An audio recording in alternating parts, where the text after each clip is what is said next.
What is up, gamers, and welcome to Entitled Gamers Podcast. Today we're talking about the game Control. It has sparked a lot of controversy on Twitter and the news lately because they are not offering a free next-gen upgrade for their game. Also, is it possible to be dual entitled? Answers to this question and more that you have not asked us on today's episode. So, Control. Did you ever hear about or play Control? I was intrigued by the trailers and stuff. They look pretty cool. I like the idea of it. I thought it looked pretty simple though. Just my initial impression of it, but I never played it. Yeah, so I never played it either. So we're obviously the perfect people to talk about it. Hell yeah, professionals.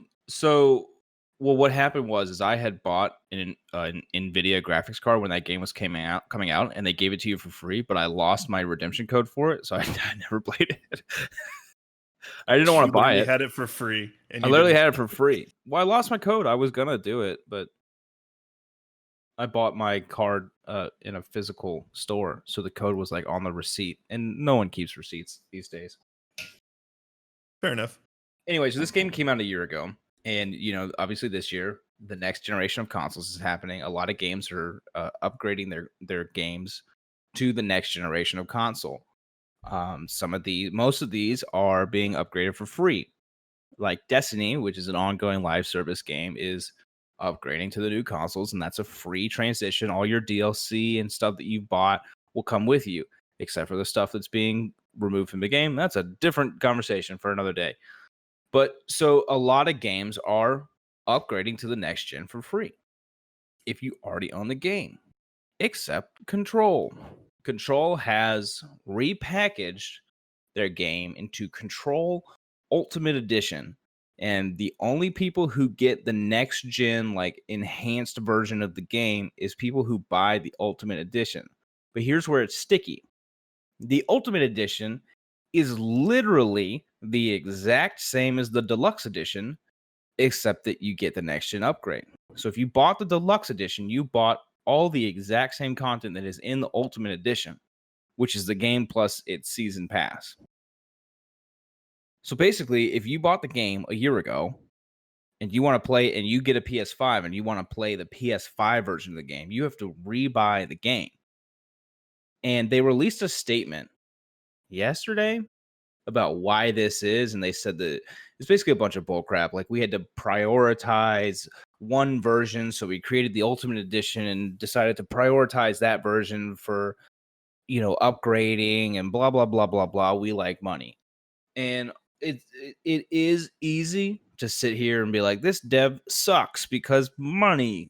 That's such an easy criticism to make. But in this case, their reasoning is not sound, in my opinion, because there's two workarounds here. A, I don't understand why the Ultimate Edition of the game is the one that has to be upgraded, because from my perspective, the Ultimate Edition of the game isn't a different build, right? It's not a different build from the core game. So why is it only the Ultimate Edition that gets upgraded? Once it gets upgraded, it will be a different build. But before it's upgraded, it's the same build. So it doesn't make sense that this one version has to be prioritized. It's the only one that can receive the upgrade. The second workaround is if someone bought the other game, the other version of the game, the Deluxe Edition or something, just give them the Ultimate Edition for free. If they already bought it, like, that's your other workaround. Just have a verification page where people can verify that they bought the game and then they get the new version. Yeah. Easy peasy lemon squeezy. Like, this isn't hard. It's software, right? Just replace what they own with the new stuff, and there you go. And I mean, Microsoft, because they're doing the Xbox Series X, they have said that no company should be charging for next gen upgrades. They have come out and said that they think no company should be charging for next gen upgrades. So this isn't just like an entitled gamer thing. They're kind of being dicks. Absolutely. Well, no, Xbox actually has some power because they're kicking ass with this Game Pass shit that they've been doing for the last year now, I think. So they've got that down pat. So who is the developer? Was that Remedy? For Control? It was Remedy that developed it, but this is a publisher decision. 505 505 games. Games. Yeah, that's the publisher who's been making this decision. Hold on, it sounds like it would be EA, but um, It really isn't does that sound like an like EA move. that sounds like a European based publisher if I remember correctly. I can look them up. They Scandinavia? Hold on, 505 games. Yeah, look them up. But anyway, Italian. it Italian. Damn. Yeah. Okay, where's Remedy then? Because I got this like Scandinavian vibe from one of them. I think Remedy might be like Sweden or something. But Espoo? Where the hell is it? Finland. oh dude, damn, I'm on fire. Yeah. The whole premise of this Same company that is made Alan Wake. yeah, Apparently, Control and that's why it Alan Wake sounds are familiar. connected universes. Yeah. By the way, Alan Wake is a fantastic game. One of the best soundtracks I've ever experienced in a game. That is a really good The game. the the ideology behind development, though, do you think, or in publishing from a European standpoint versus an American standpoint, or a publisher that is based in American consumerism but outsources to foreign countries for their work, do you think this is a different view? Is this a contrast between what we're used to with how games work in American form versus how maybe European and other countries might do their work? I don't think so, because a ton of companies are European, Eastern European based, like a ton of them. And Yeah, for sure. the most notable one is CD Projekt Red, and they self-publish, so this might be different because this is clearly not a Remedy decision. This is clearly a 505 Games decision. It was 505 Games that released the publicity statement or the blog post about why they made this decision. And look, 505, y'all need to get a different community manager, because that, like, whoever thought that would fly, I mean, maybe against to people who just don't understand anything, it's like, oh yeah, that makes sense, but it doesn't make sense. It does not make a lick of sense, and they got blasted on Twitter immediately because of how stupid their excuse is. But yeah, this is clearly not a Remedy decision. It's a 505 decision, which is an Italian game. But if you look at a company like CD Projekt Red, they self-publish, so it's probably a little bit different. It's obviously a little bit different, but their game Cyberpunk 2077 is coming out like right on the precipice of the next gen, and they've said that it will support a next gen upgrade for free. Most games are supporting a next gen upgrade for free. People are like getting up Call of Duty's ass because it's quote unquote not supporting a next gen upgrade. Dude, they're releasing a new game. Like, Yeah, it's a brand new title. it's a brand new title. It's you can't really. They're not going to give you a brand new title for free. It's a new game, yeah. If you look at a lot of the console jumps from generation to generation, there were a lot of games that bridged that gap by giving you a free upgrade for the next console, or giving you some sort of incentive to make the transition into the next generation and to see their game at probably the glory that they wanted it to be at primarily, but they got forced into a late last gen production cycle. Yeah. But go ahead. No, I was just like, I'm trying to remember, because I'm trying to think of games that bridged generational gaps. The first Destiny bridged a generational gap. Started on A lot of sports games. Yeah, but I can't remember because I remember in Destiny 1 when they released the Rise of Iron expansion. That was when they officially stopped supporting the Xbox 360, PlayStation 3. Yes. I know that if you bought like the full collection of Destiny 1, it transferred over to the new on the older console. It transferred to the new gen for free. I don't remember if you like bought Destiny 1 when it first came out, if those purchases would transfer over. I think they did, but I'm not 100% sure. Yeah, it's a long time ago. 6 years ago. It's not really that long ago, but in game cycles, that's a hell of a long time ago. This is an eternity. Yeah, pretty much. I mean, you're looking at two console generations, basically. Yeah, so I know for a fact that there was a certain purchase model of Destiny 1 that if you bought that one, it 100% transferred. I think that the entire thing transferred.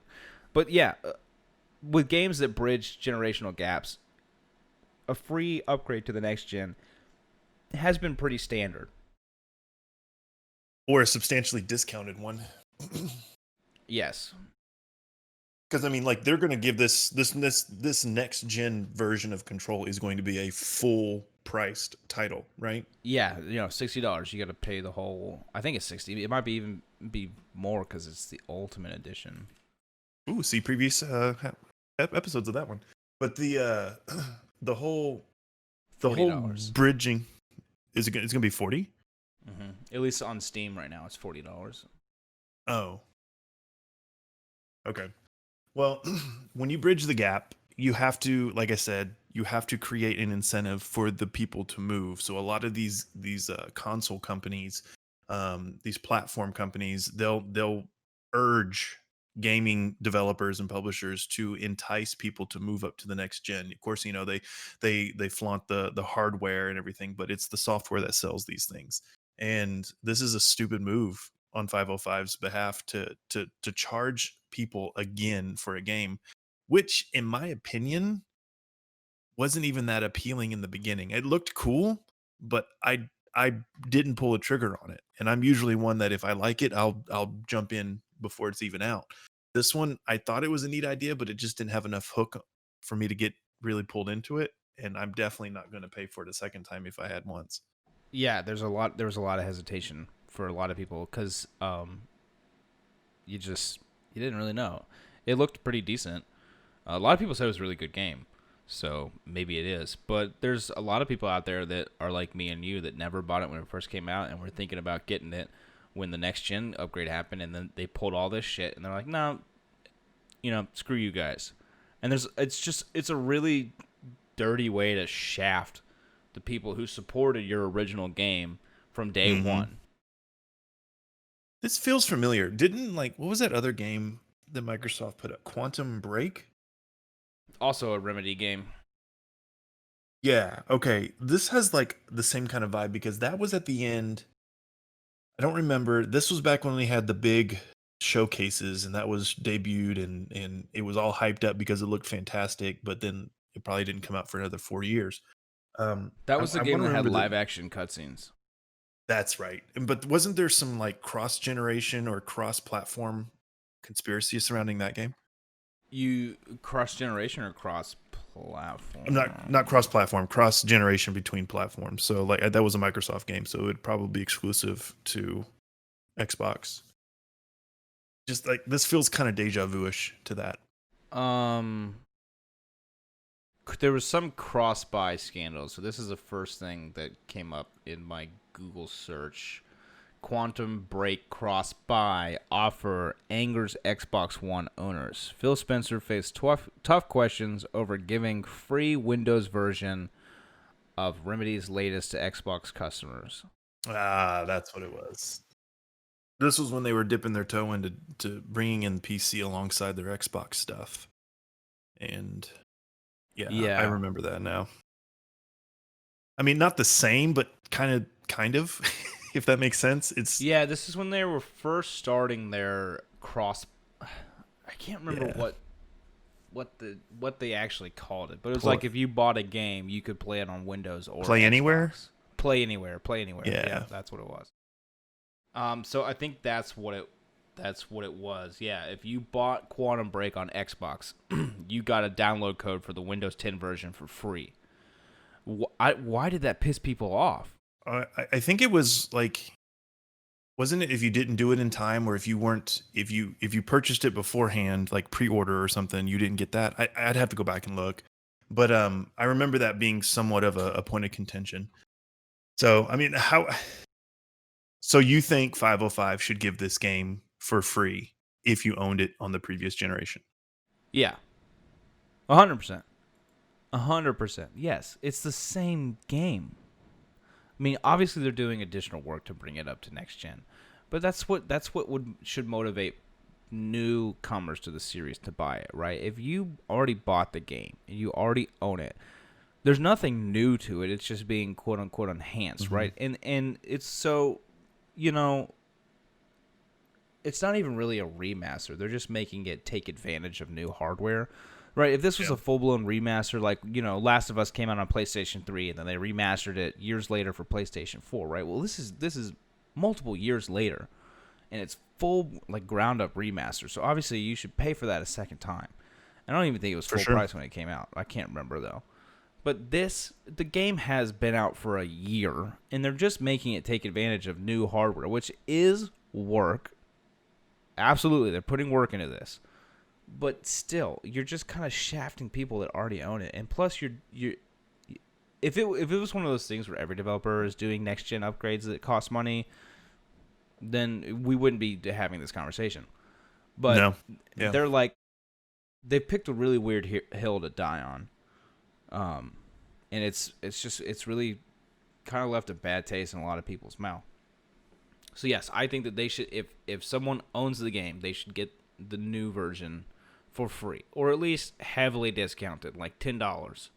Yeah, for sure. Or another way to do that is maybe free DLC or continuing content. I don't know how the game works, and having not played it, I don't know if it's like a single player campaign that just ends. I don't know if they're really leaving it open for They had any a season continuation. pass. I don't know what was on it. Yeah, I mean, but I would don't it be think I don't cosmetic? think they're still supporting the game in terms of adding additional content. Okay. I'm pretty sure that like that game's lifespan is over, and like the season pass was it was just expansions, like story expansions. So they had expansion 1, the Foundation, and expansion 2, Awe, like AWE, Awe. And it was just single player extension. Yeah, they're just, it looks like new story content and side missions. So yeah, they were just, narrative expansions, and it doesn't seem like they plan to continue adding content to the game. So this is literally they're just taking the content that already exists, putting it on PlayStation 5, and X. charging you the full price for it. It feels like a cash grab, 100%. It does, yeah.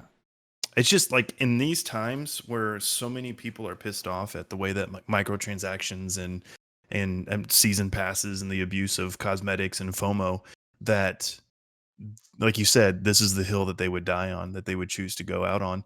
The temperature of the consumer base in the video game industry is way more volatile and way more protective of their money than it has been in the past. I don't think it's anywhere near where it needs to be in order to make a major difference. But I do feel like if the community is speaking out, like you have said, I haven't seen these tweets, but I would definitely understand and justify that they should, that this would help kind of keep publishers and developers in check a little bit more moving forward, and creating creating an ecosystem that is nicer to an extent on the pocketbooks of the consumer base. Because if you're just going to release the exact same game for for a big price tag like it was when it first launched on a new platform, not even a year and a half later, it's 100% a cash grab. There's no way you can spin that, no matter what you say and justify and defend that you're whatever it is that they're trying to do. There's no way that you can do that without anybody getting, suspicious of it. Okay, so it literally came out a year and 3 days ago. Yep. August 27th, 2019. Yeah, so 1 year ago.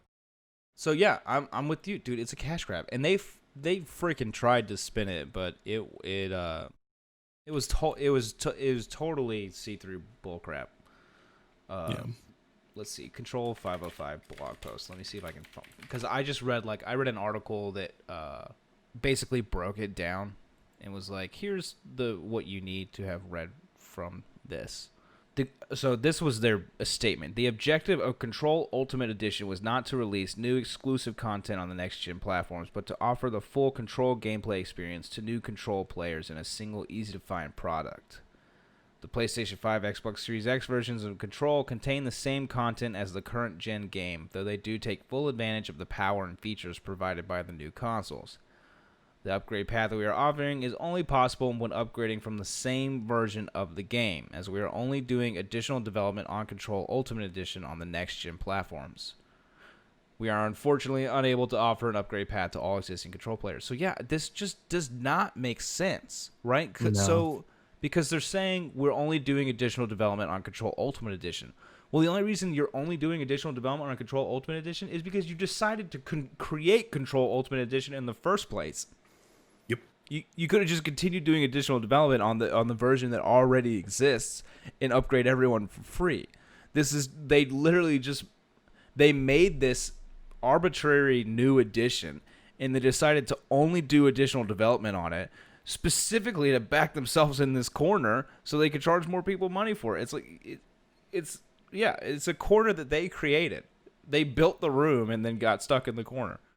Yeah, I mean, like, even if that was their plan, like, okay, so once this new console comes out, we're going to redesign this game for it to fit on this console, and then we're going to continue working on this one.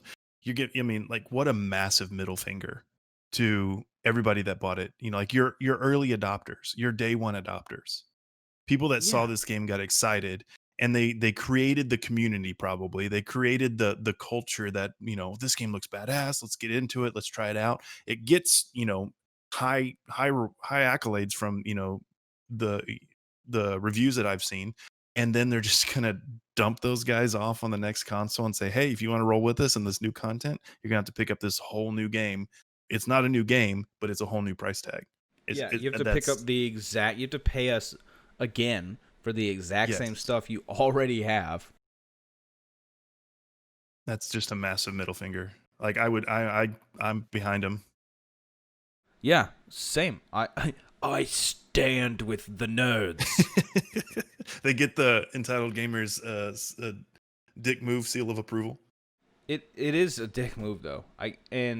So they are from what I have seen, they are the only company doing this with a game that already exists. Like I said, everyone was up Call of Duty's ass, but it's a new title, so you can't, like, I don't know why anyone would be mad about this.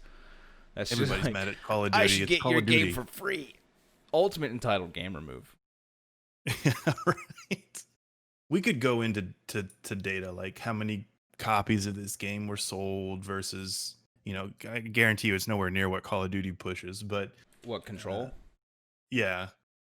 And you could probably, you know, you're comparing apples and oranges in that part. But my focus is if the people like the game, which the reviews tend to show, I don't see how a company could make that decision. Could literally sit in a boardroom and say, all right, so get this. We're gonna make the same game for the next console, but we're only gonna update that game. And then we're gonna make everybody buy it again. I don't see any way you could spin that and everybody else in the room go, yeah, okay, yeah, sure. That sounds like a great idea. Yeah. So apparently Remedy only gets 45% of Control's game sales. They signed a substantial multi-year deal with publisher 505 Games. In exchange for 20 years publishing exclusivity on Control, 505 Games would distribute, market, and inject millions into Control's development. There were other stipulations like revenue sharing, and apparently Remedy gets 45% of the game sales, net revenue. It sounds totally like it's 505's decision to do this. 100%. They sound like a pretty shitty company. I mean, being an independent game development studio is not fun. It's rough. Fun. Yeah. I mean, if you're a private developer and you want to get your game out there, you're walking down a dark alley and everybody's a shady dude in a trench coat. You just got to pick the less of the evils. Yeah. No, for sure. Apparently, it had a budget of $30 million.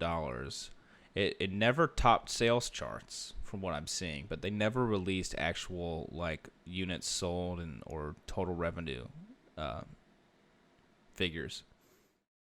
I think that's getting hard to really judge because of, like, pre-orders and online sales and all that stuff. Kind of, it's not as much as a bar scan anymore like it used to be with the brick and mortars. Yeah, well, I mean, like, the publisher has that data. They know how many units they've sold. They just don't release it. No, but, like, it's not as easy for consumers to get that information. Oh no, yeah. It doesn't change as many hands. It's more direct. Yeah, no, for sure. It is getting harder and harder to get concrete data on stuff like that. And I like data. So, do you think this is the end? Like we're gonna see more of this or no? Don't think other companies are going to try this. I think I everyone's don't know, watching dude. 505 games, and I think I don't know. You have other games that just came out recently, like Star Wars. What was it, Jedi Fallen Order or something like that? Um, Uh, that's about a year old too. yeah. So maybe you'll see, and that's an EA game, obviously, because of Star Wars. Yeah. So, um, if they announce that Fallen Order is getting a next gen upgrade, that's actually less old than that came out. So that came out November 15th. So it came out 3 months Fallen, after Fallen Order. Control, Fallen Order. Yeah. So Okay, if so EA that's like another announces that game. Fallen Order is getting a next gen upgrade for free, when Control players are being charged again for it, then you know that something's wrong. For sure. So we'll see if other companies try to do this stuff. I mean, of all the companies that I would think would do it, EA is one of them. Yeah, right. Like this is the kind of stuff you expect from a company like EA that just loves to quadruple dip their titles. Let me see if there's any more. But yeah, so I can't imagine, especially since what was it again? Especially since it's going so poorly for 505. Mm-hmm. One thing we are seeing is that some companies are hiking up their prices to $70 on the next gen games, Mm-hmm. which we talked about a little bit for our first Yeah. episode, but at that time it was just NBA 2K that kind of came out and said they were doing that. Um, But it's going to be a trend. It has to be. yes. It is. So Activision is charging more for next gen consoles or for next gen games. Ubisoft is keeping the $60 price point. But there are more companies that are doing it. So that we're going to see a lot of. And that's just going to kind of be a customers will decide thing. And I think we're going to see a lot of people paying the $70. Now, the one thing I don't know is because I think they're $70 on next gen consoles, but the same game on previous gen consoles is going to be $60. So how much is it going to cost on PC? Now might be a really good time to be a PC gamer. Mm-hmm. The well, I mean, like this was obviously we talked about it in our first episode when we were talking about the price point of games, but I think what we're going to see as well, and this may be a good indicator of how some companies are kind of towing that line and testing the waters. But if you keep your game at $60, you're going to see a significant boost in maybe the season pass or the DLC it costs.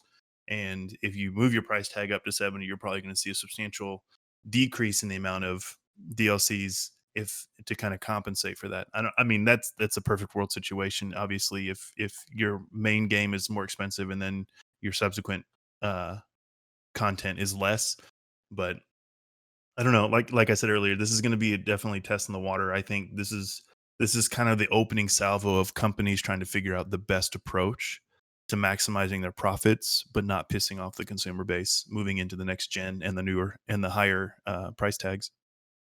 Right. So the biggest thing is Xbox came out with a statement. They didn't really come out with a statement, but it was reported that they have been telling developers and publishers that they are not allowed to charge players who wish to upgrade from Xbox One versions of the game to the Series X version. They have this initiative called Smart Delivery that allows someone to buy the game once and play it across both versions with their save data, achievements, and other information being synced between the two versions of the game. Smart delivery has been confirmed for titles like Assassin's Creed Valhalla, Cyberpunk 2077, and Halo Infinite. Mm-hmm. 14 titles total have been confirmed for their smart delivery system. EA has apparently come up with their own system called the Dual Entitlement scheme. That just sounds horrible. It doesn't sound. That sounds really bad. That's a horrible name. But It sounds like a syndrome or something that like spoiled kids have that their psychologists put on them or something. You know, gamers are so entitled that they're now double entitled. This is our prognosis. But the dual entitlement says people who purchase Madden NFL 21 on Xbox One or PS4 will receive the corresponding next-gen version for free, although it has to be claimed before Madden NFL 22 releases. There it is. I was about to say, those games are yearly, so yeah, like, what are you gonna do? So what does it matter? But hey, they're giving away the next-gen version for free. So EA is being less shitty than 505 in this situation, that's not a side you want to be on. Nope. Microsoft is also encouraging other offers such as cross-gen bundles, either physical or digital, where customers receive both versions of the game, which is the route that apparently 2K Games has taken. Although we could do a whole episode on how these developers and publishers are moving into the next gen. So, that's what we're doing right now. Well, I mean, we were focusing on Control primarily and how they were kind of dick moving, but I mean, this could be a totally different episode as we transition into this next era. Yeah. So this is stupid. This thing I just looked at. So this whole cross-gen bundles of a game, right? This is what NBA 2K21 is doing. So if you want to buy a bundle of NBA 2K21 for Xbox One and Xbox Series X, that's the Mamba Forever edition, and it's $100. That's just buying the game. What's a little less than buying the game twice. It's $20 less than just buying the game twice. All right. I kind of get like a moral cringe on that. I'm not a big NBA person. I do know how profound Kobe was to the craft and in the field. Do you feel like they are really leaning heavy on that to try to benefit and make more money? Have they been using Kobe to sell? Is he like on the cover? I don't know the cover art. I know he's Black Mamba, right? And was that his nickname? Oh, really? I don't follow basketball at all. Is that Kobe Bryant's nickname? I thought it was. Kobe Bryant Mamba. Oh, yeah, his nickname was the Black Mamba. Okay, so that's a direct reference to him. I don't know how you feel about that, bro. Yeah, Nike did Mamba Week to honor. That is fucked up. That's our one F word for the episode. I mean, like, okay, the dude does. I mean, as pivotal as he was to that, I don't know, man. It feels like a dirty move. It's a cool name for a nice edition of the game, but that's specifically for buying two versions of the game, of the exact same game, so that you can have it on both generations. Like, see, I don't understand why, if you bought the Xbox Series X version, you should just get the Xbox One version. This is even worse, right? So if there's two versions of the game and you pay for the new generation version, you should get the old one for free, or at least if you can play with other people who are playing the old version of the game, why would you even want it? But you should definitely get the old one for free if you want it. For a multiplayer game, that's a no-brainer. That is a home run, because I've got a buddy who's still on the old console. Hey, man, I got this game on my new console. I got a code for the old version on the last gen console. You want it? Sure. Yo, dude, this game's awesome. Well, I don't want to play with you, though, so I guess I might as well buy a new console. You know what I mean? Like, it just makes perfect sense. It drives consumers up the chain. And I don't know, man. I don't know. I mean, that was my situation with the Xbox One. I was the rich kid in my friend group, and I was the only one that got an Xbox One, but we all got Destiny. But I couldn't play with any of my real-life friends because they all had it on Xbox 360. And I was, all by myself on the new generation. What you're telling me is your psychologist confirmed that you have double entitlement. Exactly. Yeah, so, but we're talking about this going the other way. So with Control, this is a game that launched on the old generation by itself, like alone, and then, you should offer a free upgrade to the new generation. This is a game that's launching simultaneously on both platforms. And I don't view this game as a console pusher title. Like it doesn't have that vibe. It doesn't have that pull. No, they always release these trailers with like insane looking, like, oh, look at the sweat physics, But it's not going to look like that. These are all pre-rendered cutscenes. I'm reminded of Tomb Raider and the tress effects, the hair effects. Oh God, yeah. But so it's not like NBA 2K21 is pushing the limits of graphical capabilities, and if they are, feel free to blast me on Twitter. Just follow me before you do it. And but they're not. Like, let's be honest. No. This isn't a game that someone looks to push the boundaries of what games are capable of achieving. I just like if you're okay. So a good reference for this is Destiny. Like we just said, I bought Destiny on Xbox One. That didn't come with the Xbox 360 version, so there's really not a precedent for this. But when the Xbox One was first releasing, we were like right on the precipice of digital distribution. Right, everything was still coming out on discs. Most people were still buying discs, and we were just now getting to the point where digital distribution was a viable option. And now we're at the point 6 years later where it's the most used option, to the point that some companies don't even make discs. Like when I bought the Halo 5 collector's edition, rip me, it came with a case that just had a code in it. Like it came with a box, like a case box, a disc box. Yep. And you open it up, it was just a piece of paper with a digital download code inside. It didn't have a disc. Well, and even today's with the pandemic, which further propels us to be more online and more digital distribution, like physical media is done. Physical media is completely done. It's only for archivists and like collectors. Yeah, 100%. And I'm one of the others. I like to collect the physical. I like to have, a shelf full of stuff. Cuz I'm materialistic. But Double yeah, entitled? I'm double entitled. It was to the point that I would buy, cuz you couldn't get a collector's edition for a while when digital distribution was first becoming a thing. But having a game digitally was so convenient. So I would buy the collector's edition of a game if I wanted to, and then I would just, if I wanted the collector's edition, then I would just rebuy the game digitally so that I didn't have to put the disc in. It was a real waste of money. I'm glad the collector's editions are shipping without the game or with just digital versions of the game now. It makes me very happy. But yeah, physical media is going away. What's better than preloading a game?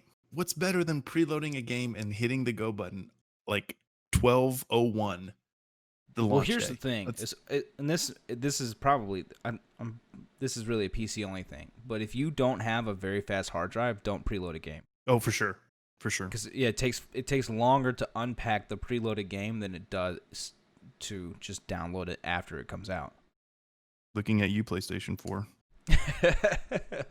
But yeah, so we're now in a generational transition where digital distribution is the thing. It's what everyone's doing, and so I just don't see a reason for these two versions to be distributed separately. If you're making a game that works on both the Series X and the Xbox One, if someone buys the new generation version of the game, they should just get the old one with it. I don't think you need to have a bundle for that. I mean, you got. Dude, some idiot is going to buy this Mamba Forever edition. He's paying $100 for literally 2 copies of the same game. Yeah. I mean, okay, so if your game is not a console pusher, if your game's not a console pusher, I can see throwing in the backdated or the older version for free as an incentive to kind of push copies to be sold. I can see that. I think it's more of an incentive to get an additional copy to share with your friends on multiplayer aspects than like on a single player title, because you got to understand the way that the gaming community is moving. You got a lot more of these MMOs, these large, if it's a single player game, then it's a much more grindy game to try to keep the player loop going. But these really big AAA single player driven narrative games are kind of going away because people are finding, or developers and publishers are finding more money in the seasonal content in the subscription based content more than anything. And that's what I'm concerned with, because Control looked like a really cool game to me when I first saw it. And I put it on the back burner because it came out last summer and there was a lot of big titles that were coming out around then too. And I just kind of kept my eye on it. And it just, I never pulled the trigger on it. And I think we're going to start seeing less and less games. Sure, you'll have your diamonds like Last of Us 2 and, Detroit Become Human, these titles that just are incredible experiences, but they're going to fall by the wayside because they don't make enough money, and people are going to stop making them because they don't pull in enough revenue. And so for them to do this is kind of an added stab, twist of the knife situation into the single player narrative campaign style games, because it just makes it even more visible just how easy it would be to take advantage and to manipulate the consumer base if they were stupid enough to fall into that trap. And I hate it. I really do hate it. Yeah, as someone who that's mostly what I play is single player narrative games, it really is a shit move. It sucks. It doesn't make that genre look very good right now. But it's one game. Most other games are doing it. Cyberpunk 2077 is doing it, and that's like the coup de grace for narrative single player games right now. So honestly, I think this is a move that's gonna make them a lot less money, and it's gonna make them a lot less relevant. Yeah, their game's going to be more known for this atrocity than it will be for the actual content. For sure. Which, sucks to suck, I guess. Why would you do that? I want to play it now, though. I know, I want to play it, but I don't want to give them money. It looks cool. It does. It's a cool idea. With Remedy, though, they might be able to bounce back with some of their other titles. I don't know. Remedy, yeah. They'll be fine. They make really good games. Just I hate to see them get under the umbrella of 505, get shit on by it. Well, in the discourse that I'm seeing online, people are making the separation. No one's really blaming Remedy for this whole debacle. Everyone's pretty well aware that this is a 505 Games move, and everyone's really pissed off at 505 Games for it. Reasonably so. Yeah, absolutely. But that's all I have to say about that. All right, Forrest.